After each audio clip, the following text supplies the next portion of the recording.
Ici on se trouve sur la placette d'équarrissage pilote d'Astebéon, gérée par le Parc National des Pyrénées, et au pied de la réserve naturelle d'Ossau, donc gérée par le Parc National également. Se pose la question à nous gestionnaires de savoir comment les vautours de la réserve exploitent cette placette pilote.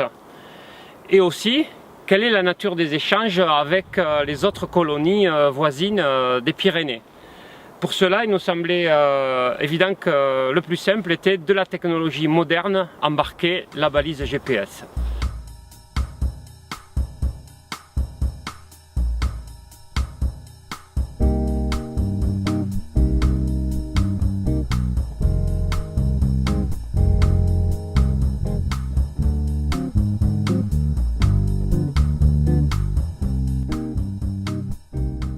Une fois capturés les oiseaux, on va procéder à des mesures biométriques ordinaires où on va peser l'oiseau, on va mesurer sa tête pour éventuellement pouvoir le sexer.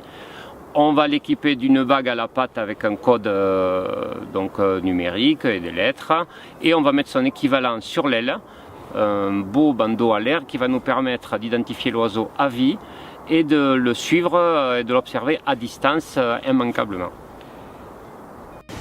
Là, c'est une balise GPS, c'est-à-dire que cet appareil va enregistrer les coordonnées géographiques, latitude, longitude, qui vont être stockées dans cet appareil et qui vont être déchargées sur un réseau d'antennes dans la vallée d'Ossau. Donc l'oiseau, toutes les demi-heures, va enregistrer un point de localisation pendant les 3 ou 4 ans qu'il conservera cette balise, qui est alimentée de manière autonome avec des panneaux solaires. Il n'y a pas de batterie, donc elle fait 50 grammes, c'est hyper léger.